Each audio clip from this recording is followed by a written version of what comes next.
Umqhabele izandla nomama egameni lika Yesu. Haleluya. Otata ngicela sibaqhabele kakhulu izandla. In the name of Jesus Christ. Omama bonke, obhuti osisi, abantwana abancinane sihlale phansi. Ngicela abathandekayo singayithandi division nje, isitulo esiphambi kwakho sihlale kuso egameni lika Yesu. Yenzeni bofike late asilele phaya emva. Amen. Hallelujah. Thank you, Jesus. Singing Hosanna, Hosanna to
The power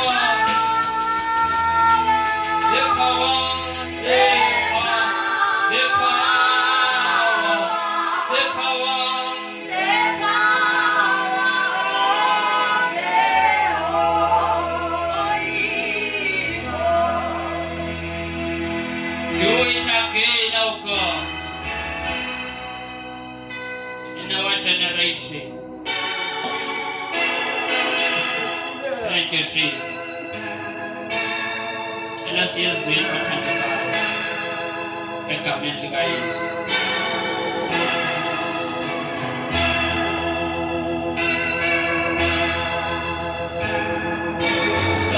Thank you, Jesus. Hallelujah. Ena sithile iBhayibhile zethu. Ngizwa ngithula kuMatthew chapter 24. Ngiyangithilela uncwadi yezithilelo chapter 14. Sithandaze. The power of the Holy Ghost. Matthew 24.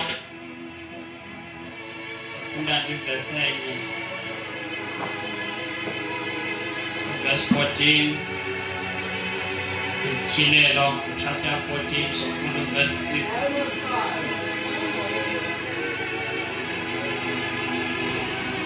Tifuna ke sibambe into ethi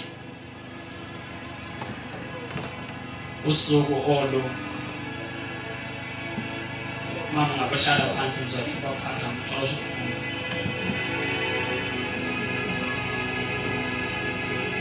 Lusuku Thixo awaliseka ngokwakhe. Oh Jesus. Kwaye elazi kuba kunonyaka ka-2026 apho uThixo azobe efuna le nto ayifunayo emhlabeni.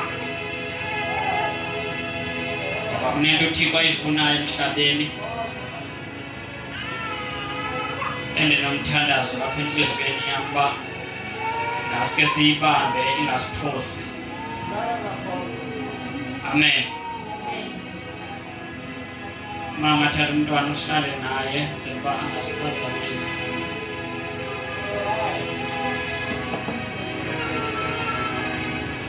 Ithi iBhayibhile incwadi yeNtshumayelo chapter 3 verse 10 no verse 11. uThixo ubeke iphakade. Mama uyasiva isiXhosa? Awusiva tu? Kancane. Okay, andithetha ngaso. Utata uyasiva mase isiXhosa ne? Natata apha emva isiXhosa uyasiva? Alright. Ukhona omnye ongasiva isiXhosa? Mama uyasiva isiXhosa? Mama emva uyasiva isiXhosa? Alright. So, uthi umbhalo weNtshumayelo 3 verse 10 and 11. uThixo ubeke iphakade enhliziyweni yomntu ukuze umuntu alikhangele iphakade elisenhliziyweni yakhe. Yiloo nto ke umuntu nomuntu ophezu komhlaba njengobephila uyazazi uba akufunekanga afune uncedo kuye. Akekho umuntu okwazi ukuzikhonza. Akekho umuntu okwazi ukuqubuda kuye. Amen. Now, if siyabona abantu xa besiya emagqirheni kungoba into enhliziyweni yabo ithi udinga uncedo ngaphandle kuwe. Amen. Now, umuntu xa efuna uncedo, ufuna uncedo kwindawo acinga uba inamandla kunaye. Sikhona ne? Amen. Ngoba emntwini njengoba kukhona umoya nomphefumlo nomzimba lo, ngumoya oba nehanga, umoya lamba. Sikhona? Now, awumonelisi umoya wakho noba ungazitshaya drugs, umoya woneli. Sikhona ne? Amen. Oselayo angabusela utywala but umoya wakhe awoneli because uThixo wayenza ngesibongo apha enhliziyweni yakho wafaka i-eternity ingunaphakade. Sikhona? Amen. Awunasizulu, iBhayibhile yesiZulu. Cela nje ngitshela le chapter. Ngeke ndayiva esiZulwini ingathi emnandi. Umshumayeli 3 quickly.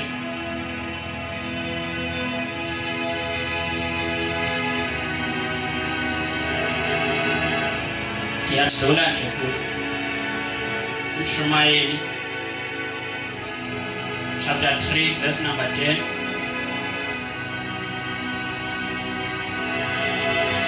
Fune nge-mic yakho.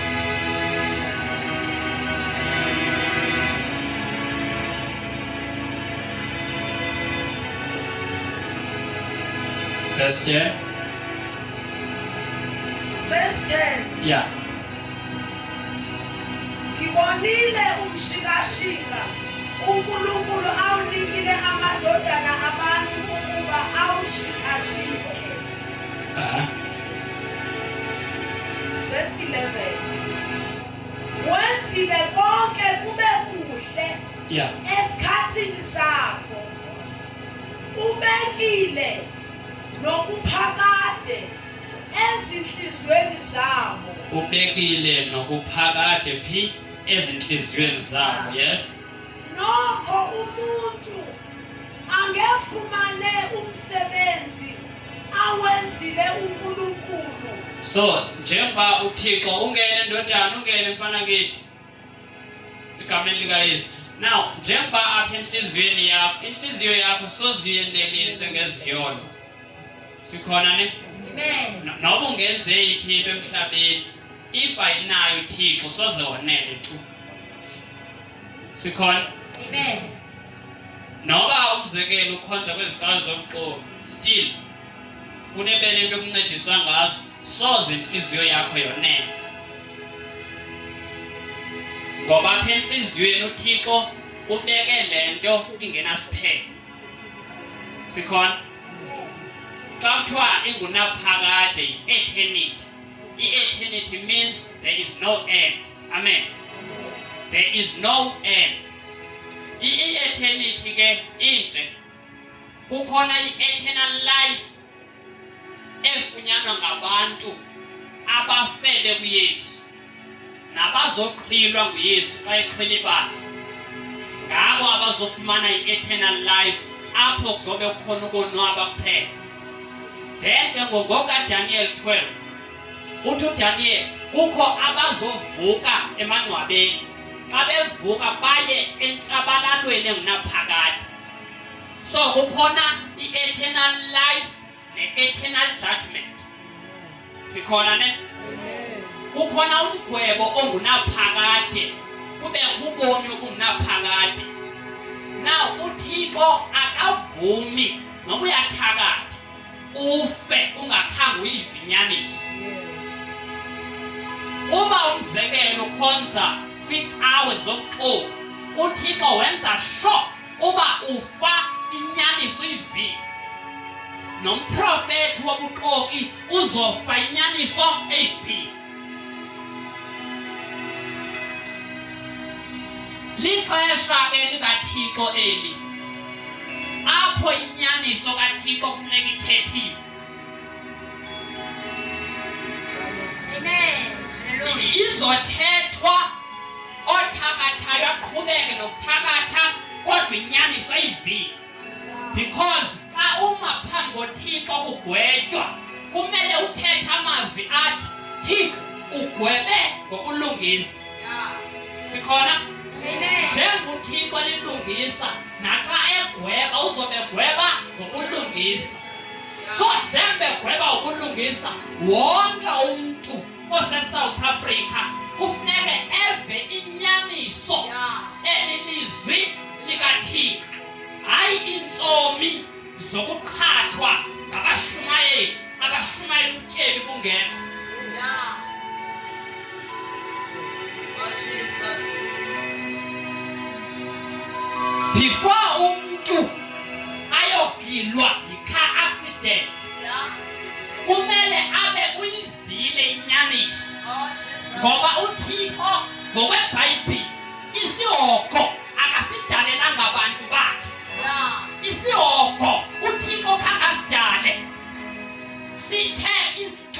esinguLucifer xa siwa senza isihoko. Now isihoko sizoya abantu abathe baphakamela uThixo. One, umuntu wafuna ukuthakatha. Because xa uthakatha uzenza uThixwana phezu komhlaba.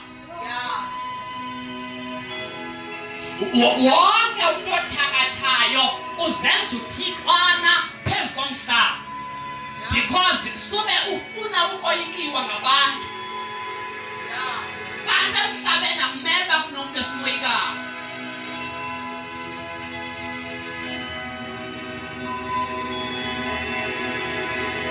Jesus.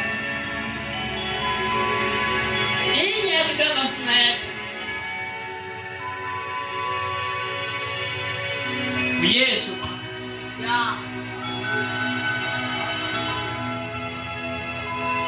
I-uniform zeqhawe singanazo sonke, but ngezisinceda. Mnye ozosinceda nguYesu. Amakhanti kumaXhosa akuthi impondo zenkomo xa zimiswe phambi kweyadi yakho soze zimncede tu. Mnye umncedi nguYesu. Noba ungaya eSt John's uyofaka lento ifakwa ngapha soze imncede. Into ezokunceda nguYesu. Uhambe yoba ngumpostile wabantu 12 apostles ube yi-elder etshayibhoksana ayizumnceda into yokuba elder. Into ezokunceda inye nguYesu. Because inje into akho awa ephezu komhlaba enawo amandla okunceda umntu. nguYesu qwaba wakwazi ukususa umntu phantsi kohlaselo lwamadimoni. Because xa uthakatheka uyiveseli yesono. Qho uba xa kukhanya abantu ngamagqwirha lendawo nawe ukhanywe yazi unesono. Isono asixolelwa yiqhawe sixolelwa nguYesu. Kusegameni lakhe apho uThixo abeke uba izono mazixolelwe. Naw kufuneka wena uvume ubukhosi bukaYesu ngomlomo wakho. Ukholwe ngenhliziyo yakho ube sowuyasindiswa ziqine izono. Now inje into isayima jonga kubo isono asikho engqondweni yalo muntu. Umuntu aselayo akaseli ngoba eqhutshwa ingqondo. Ligazi elinesono. Then xa usamkela uYesu, uYesu ufika asusa igazi lesono. Uphelelwe yi-appetite yokuthanda utywala uyakusela. Now xa ukhonza ecaweni one akashunyayelwa uYesu. Uhlala esonweni uthanda ungathanda. That's why uzoxa unxiba i-uniform ucinga ungcwele wakuyikhulula ubuyithuka abantu. Kulo mntu igazi lakhe uzalelwe wakhawulelwa esonweni. Igazi lakhe linesono. Because ithi iBhayibhile umphefumlo wonke usegazini. Therefore njengobona usegazini igazi lakhe xa engenayo uYesu lomtsalele esonweni. That's why ezoba nomsindo. Umsindo awukho ngqondweni awukho enhliziyweni usegazini. That's why udinga uYesu ukuze ukhuphe emsindweni. Because awunomsindo awuzumbona uThixo.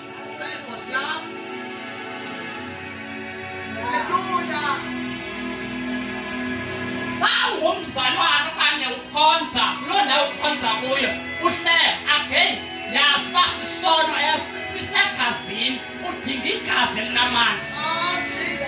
Lilokuphela igazi elingenayo into yokukhalaza. Lilokuphela igazi elingaquqele kwizithixo. Igazi elingathandi into zalo mhlaba. Ligazi likaYesu.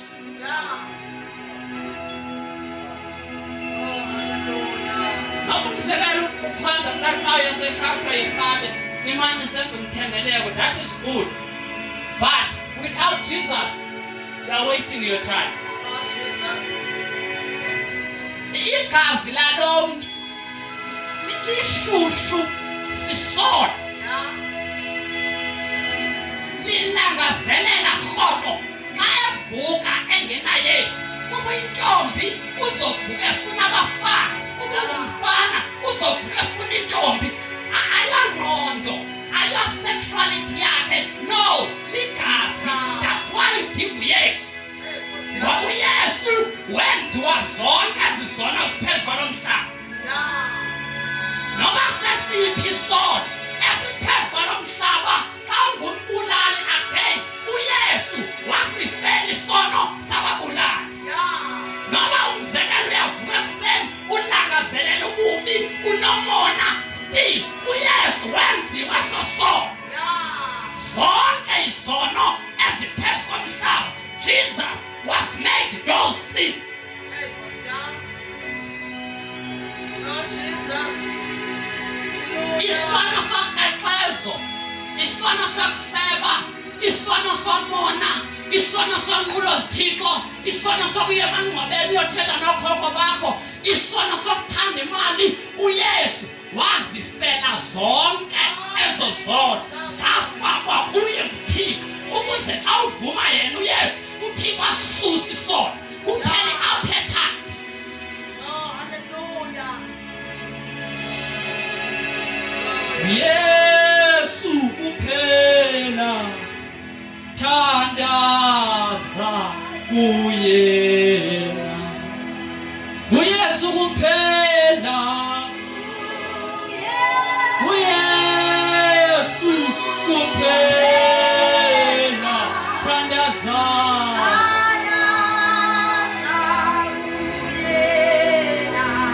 Ayabuza amawisi Soyana, Doyana, Doyana, Doyana, Yewe, Yewe, Doyana, Doyana.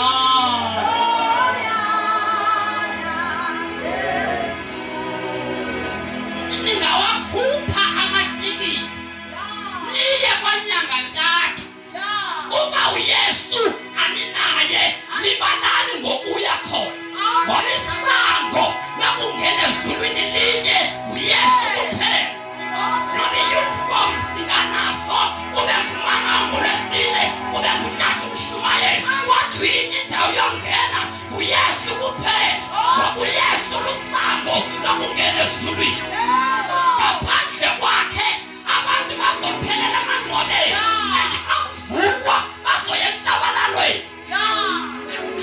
Wethuka usezihogweni. Hallelujah. Andifike njani apha? Hey, Gosya. Uba ufuna uYesu uzofika. Yeah.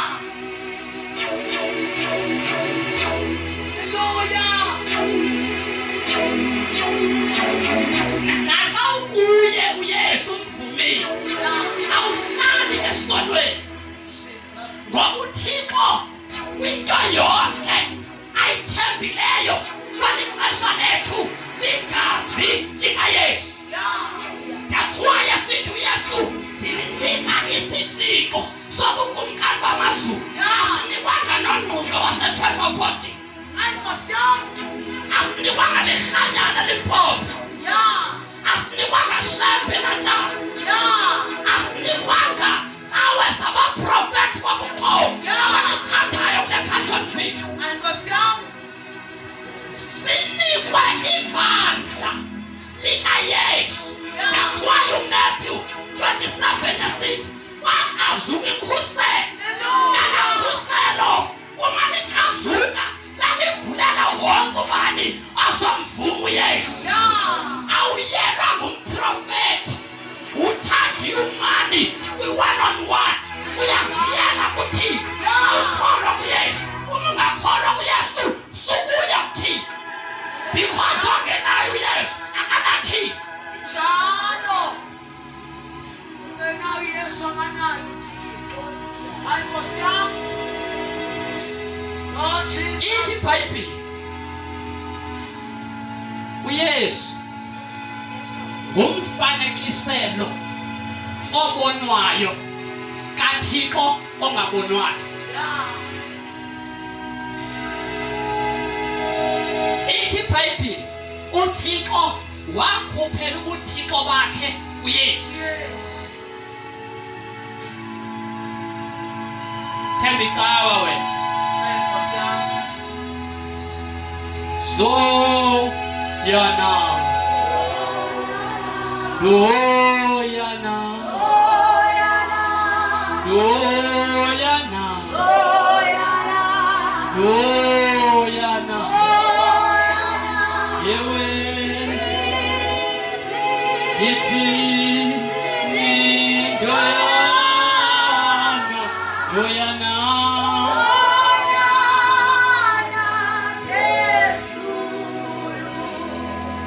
One day, walk away Vitron, Yeah. ibisitsho Carltonville, Yeah. woma phambi koThixo. Yeah. And also one excuse, Hayi Nkosi yami. uba isex zabo ifundiswe mntu, you will stand before him Yeah. and he will judge you Oh Jesus. for not believing in Jesus. Hallelujah. Ngoba kumele sikholwe kuYesu. Yeah. iBhayibhile yam indlela entsha yokulungisa yenzelwe abantu bonke. Bonke. UngangumXhosa, ube ngumTswana, uSuthu, umVenda, ube ngumZulu. The righteous way God has made for all men. Yeah. Kwaye nobabalo lutyhilelwe bonke abantu ukuze lisifundise uba sisichase isono. We Hallelujah. must say no to sin. Hayi Nkosi yami. Ubabalo alinikwanga abantu as a license to make sin. Hayi Nkosi yami. Ubabalo ithi iBhayibheli ncwadi kaJohn 1 verse number 17 uYesu wayephethe 2 packages. 1 uphethe ubabalo. Yeah. 2 uphethe inyaniso. Yeah. Inyaniso lilizwi likaThixo. Ilizwi likaThixo ngumthetho. Xa ithi iBhayibheli musa ukukrexeza, iBhayibheli isathetha nangoku. Oh Jesus. Krexezo ke ndingalijonga ubani krexeza abafazi kuphela. Xa umane uhamba uye ekoyini uhambe emasikweni ube usithi usindisiwe ukrexezile. Yes. Hallelujah. And akho sono uThixo azonyanya nje ngokukhonza into. Hayi Nkosi yami. Ngoba manje yami niyo kulamatha apha east pha phambi kwe gate nyama ohlala emakhukhweni washem shame. Akayifuni uThixo lonto. Hayi Nkosi yami. Ukuba umani wami uyoqhumisa impepho uzigume phaka ngoku akayifuni uThixo lonto. Guquka esonweni. Guquka esonweni. uThixo ulichasile unqulo sithixo. Yeah. Isithixo ingabe ngabe into ebonakalayo. Mhlawumbe uchitha ixesha lakho imini yonke ubhizi cinga ngemali. Yeah. Ethi iBhayibheli uThixo ingqondo yakhe lokucinga ngomntu. Sam. Wena umlibalo uThixo. Ube wenziwe nguye ngomfanekiso wakhe. Oh Jesus. Abe efuna ukusindisa abantu emaXhoseni. Wena ubhizi unqula izithixo. Repent.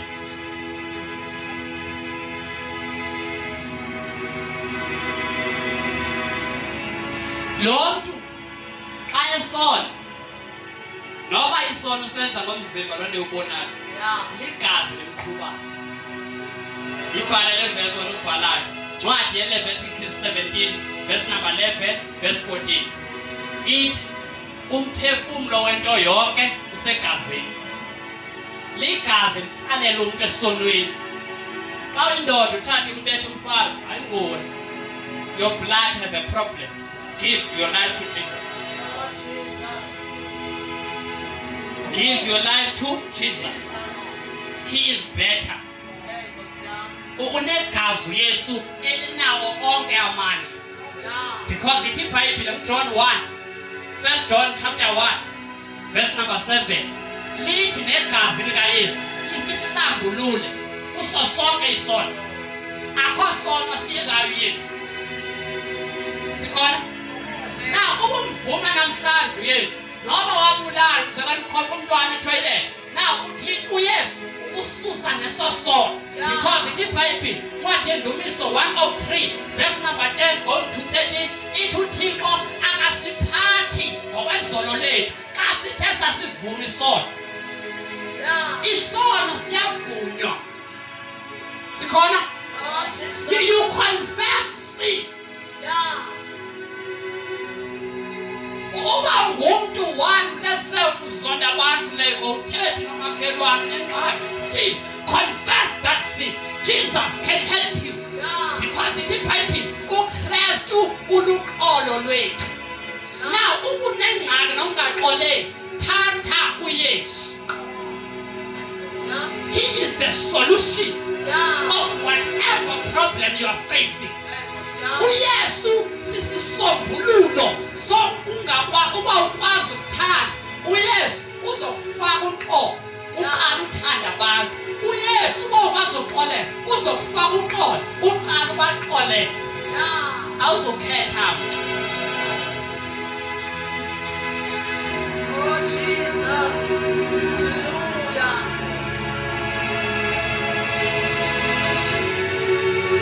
Akekho ozoya ebukumkaneni bukaThixo without Jesus. Indlela ihamba kuye.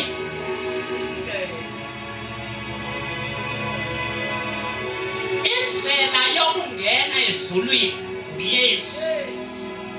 If akekho enhliziyweni yakho uYesu kugcwele iprograms ecawu shame.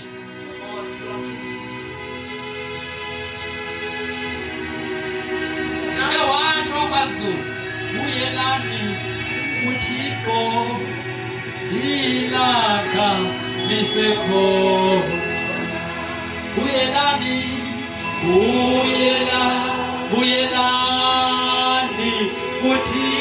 uThixo ilakha.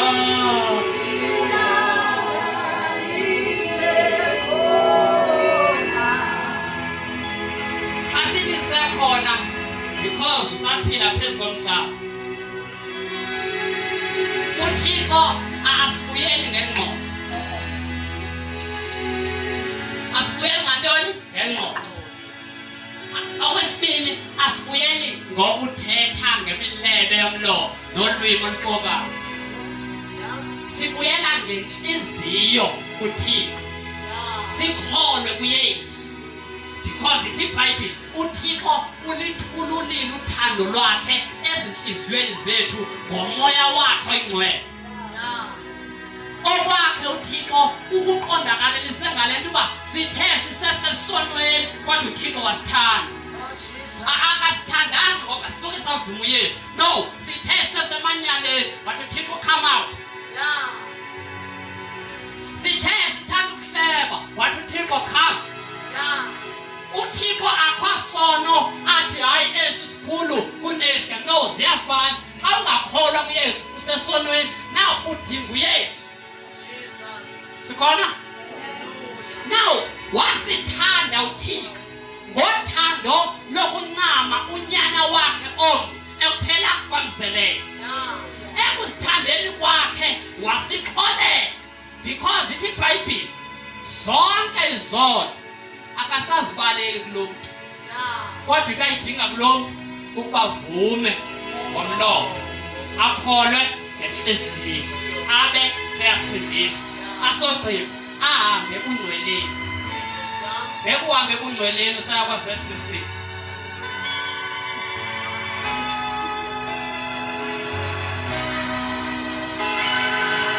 Makatolika shem awuhambe ebungcweleni useKatolika. Uthemba uMaria. uMaria akanawo amandla okuxolela isono. Ubuli Islam bathi uMuhammad Allah still uMuhammad akanamandla okuxolela isono. uYesu angumprofeti wethu.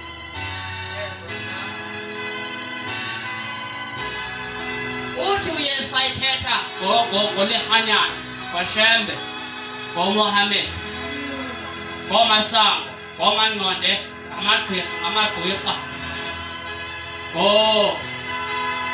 Buddha base-India ngoShembe Natal wonke umuntu oqale icawa yomqoqo nabaprofethi beni balapha niphathela amakhandlela baqashela amahholo banithengisele ibhasileni namanzi uthi uYesu xa ithetha ngabo bazoba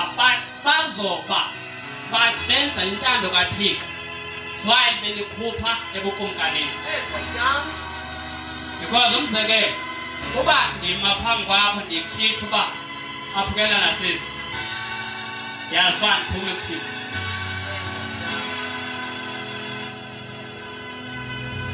njengoba uThixo eluthando nawe ubuyesu thanda abantu aba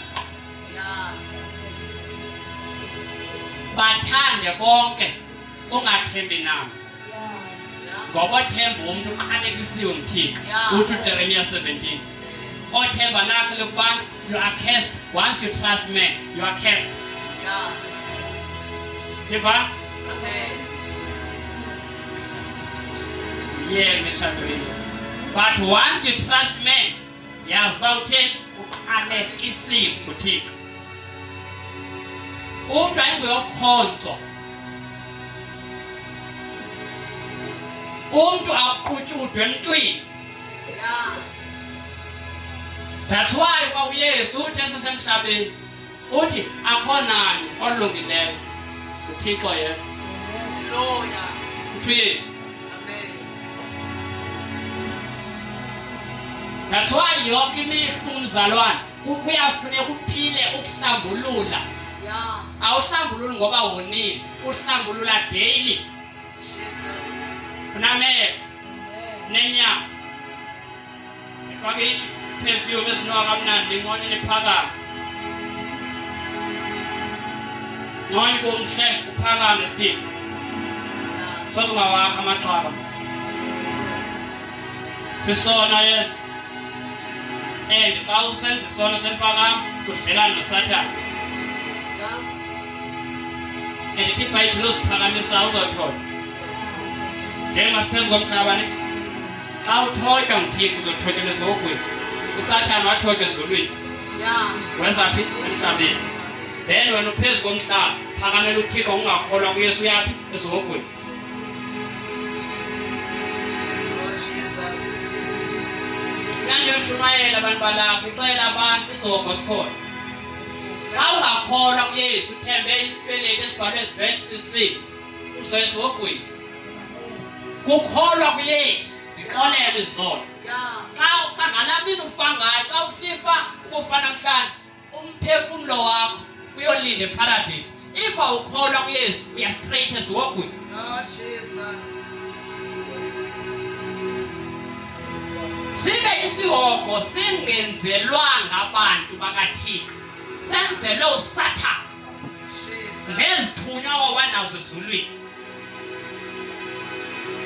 because uThixo xa edala umuntu wamdalela ubukumkani bakhe uThixo ubukumkani lulawulo lukaThixo phezu kwempilo yakho phezu kwefamily yakho akakulawuli ngeentsuku ezithile ukulawula yonke imihla uThixo luthando now ubusemkumkanini ba uthanda every day noba ulele uyathanda that's why xa usemkumkanini bukaThixo uzothanda ukubathandazela bekwenze kakubi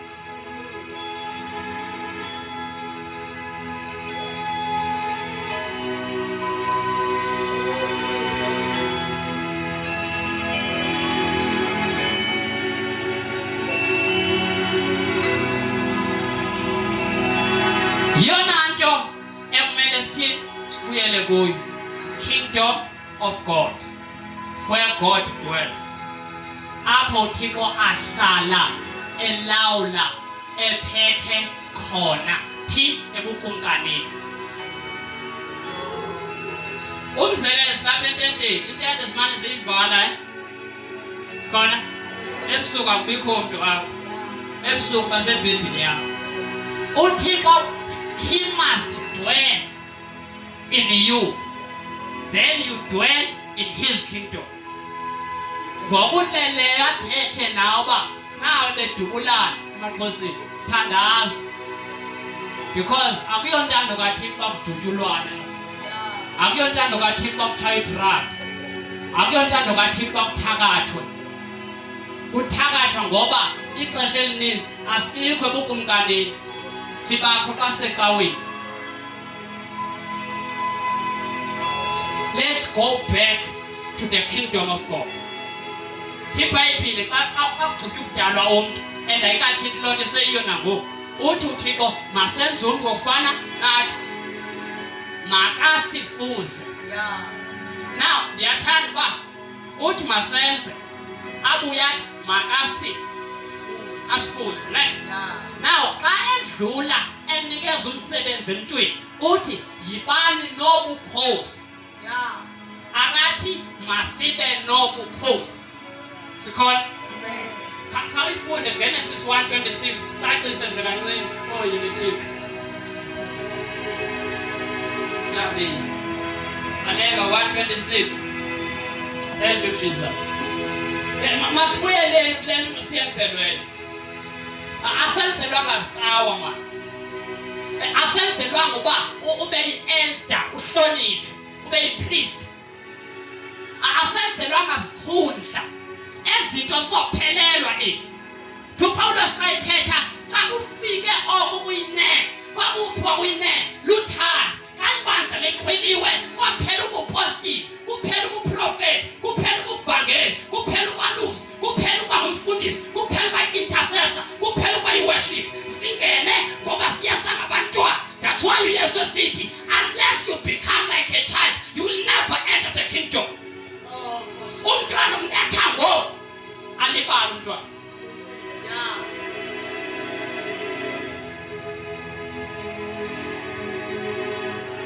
Thina bantu singabantu sibadala and sibese badala nakuThixo. Izizwe zivaliwe lithiwe 1:26 is that 26. Yes. uNkulunkulu wathi masenze abantu ngokomfanekiso wethu. Wathi masenze niyayivane. Cela nje izani bantwana bami emfizana quickly.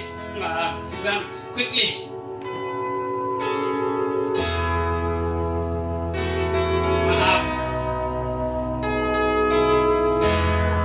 Ubawo uKristu moya oyingcwele. Now sisakubo ke ibe ngathi niyaxoxa. Now bayathetha uba masenze abantu. Sithi isiXhosa masenze umuntu.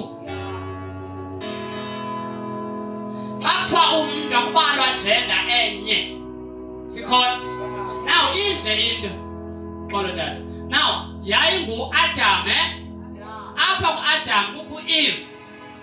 Njengoba u-Adam uzalwa nguThixo, kuThixo kwakukho u-Adam, uThixo esadama. Sikhona? Wayephi u-Adam? WayebuThixo. Xa ethi uThixo mandidale amazulu nantoni nehlabathi. U-Adam wayebani? WayebuThixo. Sikhona? Now xa kudala u-Adam, u-Eve nako u-Adam. Jesus. Masenze umntu utsho bona boyi-3 ngokufana nathi.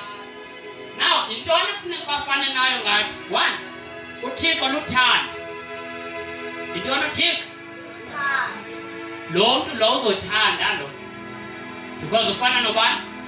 NoThixo. uYesu. Now uYesu luqolo. Lo mntu uzoba nantoni? Uzoba noqolo. Umoya oyingcwele. Umoya oyingcwele uthanda ubunye, unity. Uthanda oneness umoya oyingcwele. Akayithandi division. Now lo mntu uzokuthanda ubunye. Sikhona? That's why uYesu xa ehamba kuMatthew 28 uthi nibabhaptizele. 1, akathanga uYesu nibafake emanzini. IBhayibhile yayithanda iba specific ayithetha ngaloo nto. Uthi uYesu nibabhaptizele egameni loYise nasegameni loNyana nasegameni ekhasini likamoya oyingcwele. Now ngoba kwaYuda asithi name sithi character isimilo sikhona. That's why angamele umntwana umthene bakanjani, because igama is the character sikhona.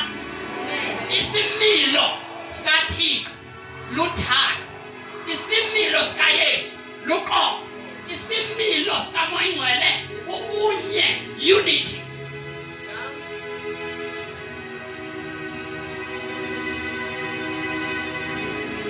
Wakunifelo invite nomakhelwane wakho enaxabana ngo-2010 uthi niphekile makhi yapho woza sidle.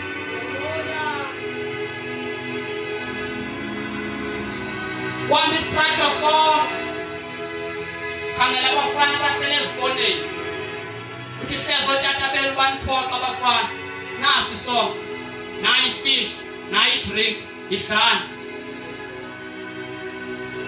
Zobona ngaye zobuza uba uphila njani wena, uthi ndancedwe ezulwini. Abuza umbuzo uba lela banjani, uthi lelethu sonke. Athi naye ndifuna uke ndihambe nawe ndiyosela kulo mthombo osela kuwona. Lord Jesus. Ashumayeli ngokuthetha kuphela siyakhupha. Uthando ayilothando ukuthi ndiyakuthanda kuphela, uyenza eluthandweni. uThixo wancama unyana wakhe omnye wathanda ihlabathi lonke. Now xa uThixo thetha ngohlobo ukuthanda nje umuntu obemnye abafana batshaya idragsa kwazi intombi zisela utywala zi-frustrated zi-confused.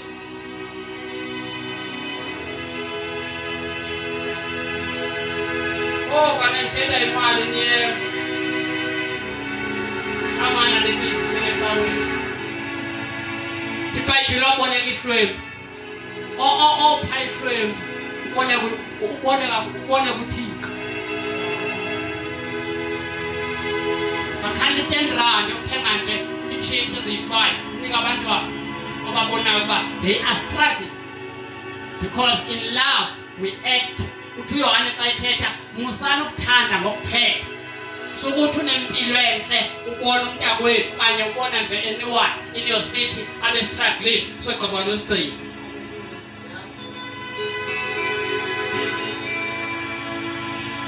Besikodwa positive andiwazi wona apho ndisuka khona enza sure xa kuyotyiwa aqokolela sonke isixeko asisecaweni yakho uyobachama singahlulwa ngabo sinoThixo. We act in love, we do what God did. Ebusuku akalala ngozela ithi iBhayibhile he is at work even now.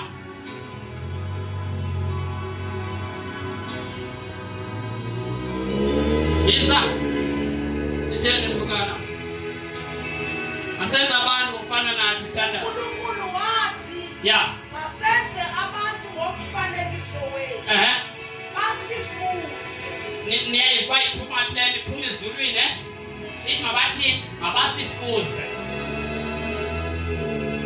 Njengoba ungumuntu you are 3 in 1 phakama Jesus unomzimba lo sikubonayo sikhona apha ngaphakathi kunomphefumulo kunomoya zinto zintathu ezikulomzimba.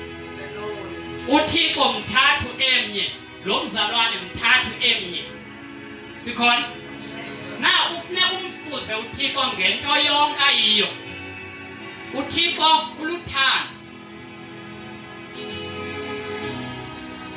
icawe babhem please masiyekeni icawe andithi ningayi kuyo niyandiva yani ecaweni but dlulani ecaweni makuphilelwe ubukumkani bukaThixo. uthi uThixo mabasifuze yiza ungahlali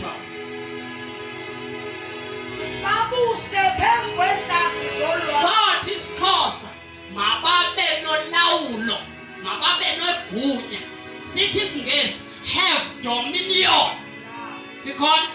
Now awukwazi uba nedominion ungeyo king because uThixo is king.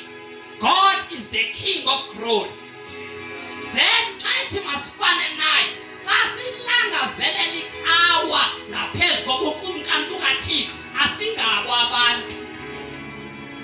Andiphinde ndithi xa silangazelela ireligion more than the kingdom asingabo abantu. Intaka ngokuthini? Yathini? Inqa ngokuthini? Ngokutshintsha isizini. Inhlule inqa. Nokungayiqhela iphinde inhlule.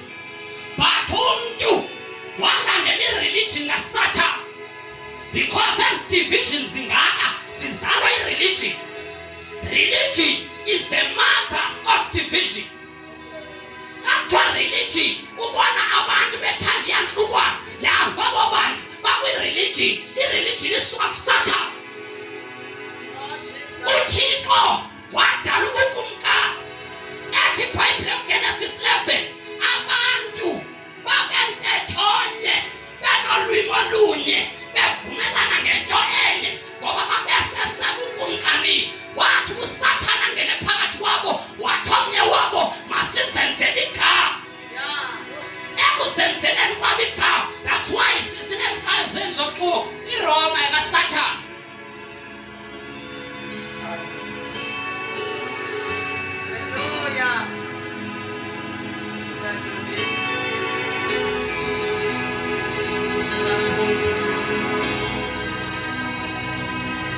Indawo engathethi ngokuxolelwa kwesono. Umprofeta nonke ndibona into ethi lo prophet uSathane ephatha iBhayibhile kaThixo. Because ithi iBhayibhile devil can masquerade. Uyakwazi ukuzenza ingelosi yokukhanya uSathane. That's why nabashumayeli bakhe bezenza abashumayeli bobulungisa.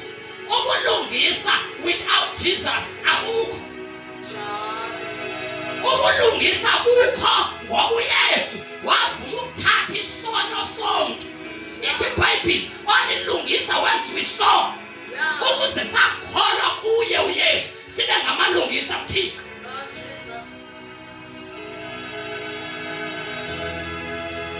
Umuntu ngantoni? Ngekingdom, ngedominion.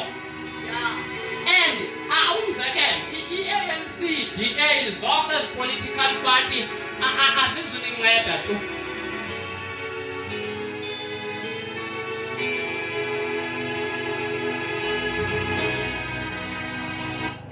Into ezonceda iSouth Africa inye ukuba kufunyanwe utata nomama, umuntu omtsha ombhuti nomuntu omtsha ongusisi nomntwana oyi-1 omncinci babe yi-5 bangene kwisivumelwano uba Thixo sifuna ubukumkani bakho kweli lizwe. Because ithi iBhayibhile xa nibabini okanye nibathathu nivumelana ngento enye eningayicelayo kuThixo, uThixo wathini? Wonenzele. We don't need million to change this nation. 2 people bangatshintsha elizwe. Xa bephi bekulento into le ubukumkani. Inkomo isayinkomo niye kuba nizijova ke nizitshintsha. Umuntu ngumuntu ngantoni? Ngolawulo. Ngolawulo. Not ulawulo lino-corruption eline-bribe. Ngolawulo olunokulungisa bukaThixo. Good.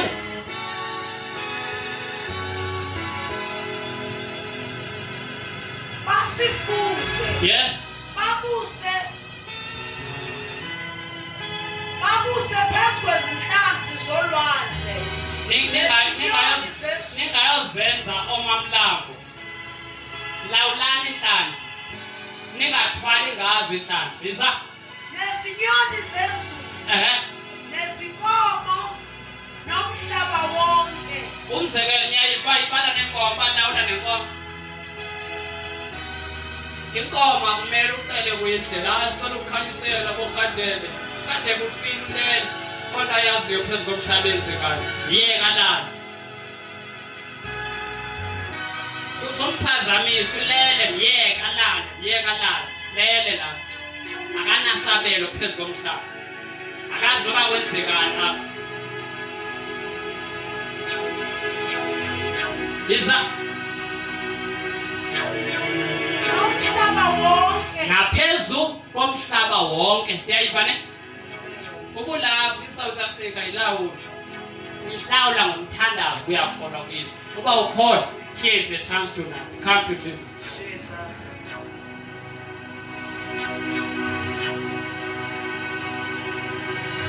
Nesilwanyana zonke ezinobuzelayo emhlabeni. Nakesivale Matthew 24 verse 14 standards. Simfunde together, not Revelation chapter 14 verse 6. Thank you, Jesus. Matthew 24 verse 14 standards. Matthew 24 verse 14. Yes. That's the mic.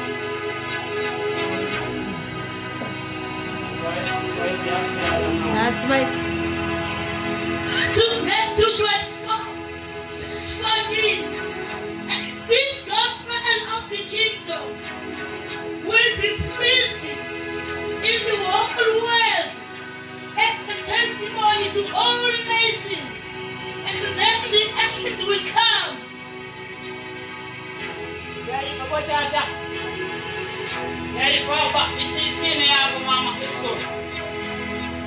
Leli vangeli lombuso. Elantoni? Lombuso. Uthwenga uGenesis. Yibani nantoni? Yibani nombuso Uyaye uthini ke ngoku Yesu? Uthi leli vangeli lantoni? Lombuso. Lizawuthini? Liyakushunyayelwa ezweni lonke. Niyayiva ne? Singafiki nithi hayi because siya phaya. Philo hey. iGospel eyantoni? Eyobukumkani bukaThixo. Ubusashumayela ubuciko, ukashumayela ubukumkani, ulibasa ubuya kaYesu. Ngoba uYesu izabuye ulindela verse. Ayona verse esisiphele imfazwe yaseParliament eKapa eSouth Africa kayi-EFF iphikisana ne-ANC. Lo mfazwe ithi bandla shumayela uMateyu 24 verse 14 uziyeke ezinye izinto. Ngoba isiphelo asilindanga enye into. Imfazwe zizibonakaliso nje, indlala zizibonakaliso, but the real sign of Jesus Christ coming is Matthew 24 verse 14. Oh Jesus. Wathi uThixo ngo-2021 ngalo suku mawushunyayelwe ubukumkani kuphunywe uphoqo wada uyaqhayibo not, but this gospel of the kingdom kumele ishunyayelwe ngaso isibindi. Because abantu ababuyele kuThixo ngoba sifika simise icawe zethu ebantwini elithi iBhayibheli kubekwa ingulayo phakathi enhliziyweni.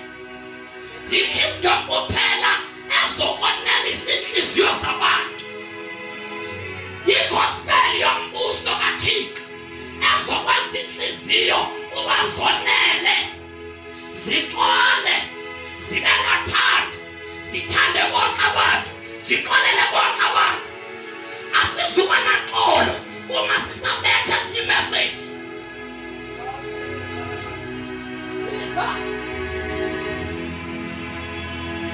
Leli vangeli lombuso liyakushunyayelwa ezweni lonke. Siyayiva ne? Umusukaphi elibhongo ungafika ubuze phaa uba iphi inkanyanga kalirhanyana yeke ayizukunceda loo nto.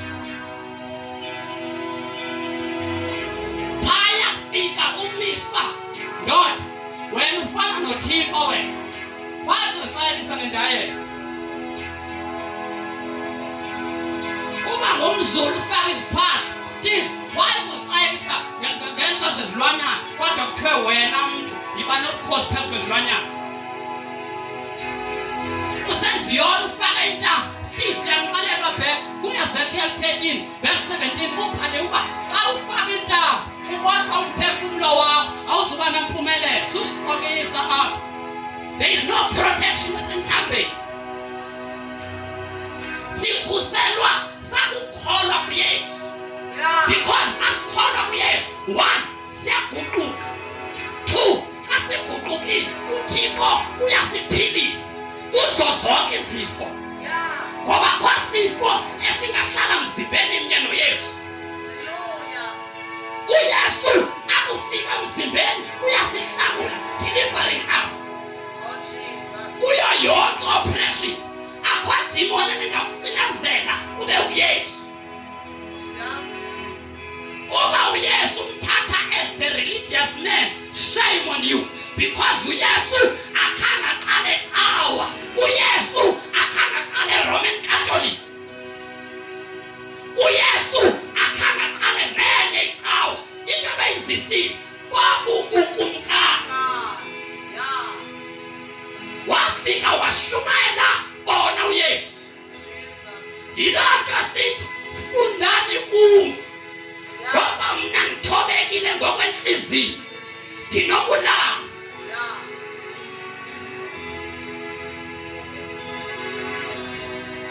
Oh, Jesus. Yiza Ube ngubufakazi ezizweni zonke. le gospel ebukumkani izoba bungqina phi ebantwini bonke uba hey sicaba ngomnye utata lokho ehamba ezitratweni esithi masithandane, Yeah. masixolelane, masisebenzisane. Hallelujah. Inzima lo. Ha? Nguwe nje yomeshop Shoprite. Uthando lwam kuwe lohlala luhlele akusosani konse enkosi yebo mnandini yebo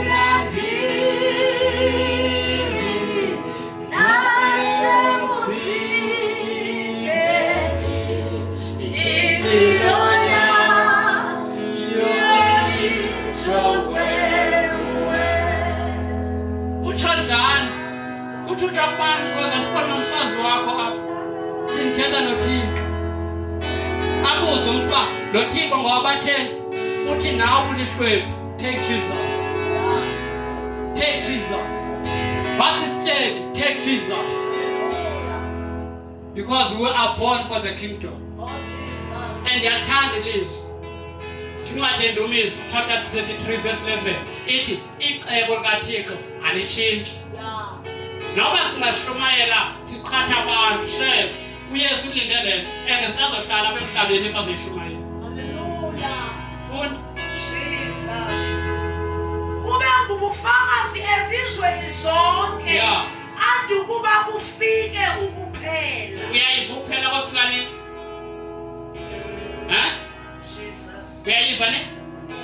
Noma singathi ngoba sizoqhela shebe siyabaqhatha abantu. Kamani uYesu akhona ulazi Yesu, alaziwa ingelosi, alaziwa nandimi, alaziwa ngibaba. Yeah. uYesu. uYesu ulindela verse. Zoyikhulula namhlanje. Apha eGoli. Hallelujah. It was 2021 on this day. uThixo ethi zishunyayelwe zonke izinto. Wathi from Matthew 24 verse 1 until verse 13 uthi zonke ziyenzeka kodwa nansi into yakenzeka lo verse 14. Wathi ngoku ndiyamkhulula ushunyayela ngesibili. Hallelujah. Somkhulula ufuna nje abantu abathi Thixo siyavuma awuqala umsebenzi wakho. Yake kulo Revelation Psalm 14:6 standards.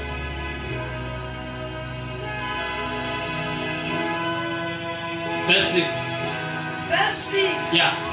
Ngase ngibona enye ingelosi indiza emkhathini wezulu. Yeah. Inevangeli eliphakade. Siyayibona ntoni? Yena ntoni?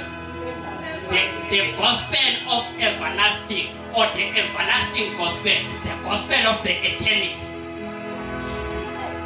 Noma singazama yonke intshumayelo ezofika ithi fit in ezingqondweni zabantu. Shame bandla. Oh, sign ezulwini Thixo. Isa ilishumayela kwamahlezi emhlabeni. Niyayivane? Yayilishumayela phi kwabahleli emhlabeni. Isa Nakuzo zonke izizwe. kwizizwe zonke Nemindeni. yes ne-families Nezilimi. nazo zonke languages kushunyelwa ntoni the everlasting gospel i-gospel yobukumkani okanye i-gospel yongunaphakade nabantu bonke kungakhethwanga uba hayi this one is a poor umlungu lona utyebe kakhulu mandihambe i-gospel yabantu bonke wasisitye ufuneka uvinyanise ugwetywe kakuhle mthini isa Isho ngezwi elikhulu. Ithi mesabeni uNkulunkulu. siyayiva i-gospel ayithi izizamo yesu zoxeshwa emayisheni ayo-gospel leyo i-gospel ithi yoyika uThixo guquka esonweni woyike uThixo mesabeni uNkulunkulu Nimnike inkazimulo. nimnqule nimkhonze njengoba xa abanye babepractice ubugqwirha ngobugabha ngo-treason do the same to God. Phakama sime ngenyawo.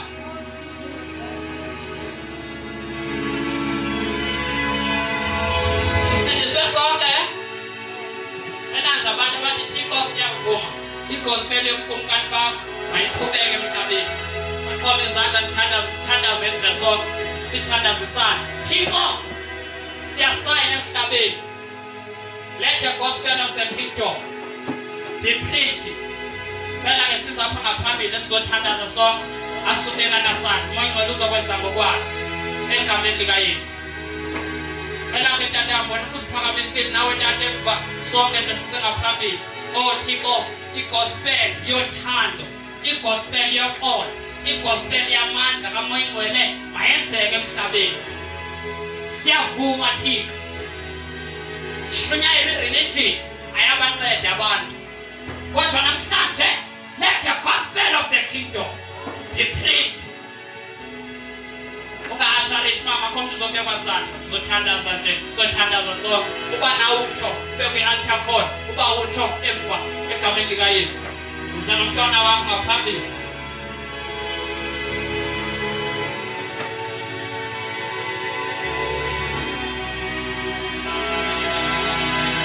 This is the only message we need. Message yothando, message yoxolo, message yobunye, message ezobuyisa ubuntu, humanity. Khala amehlo wethu kule nhliziyo. In the name of Jesus Christ.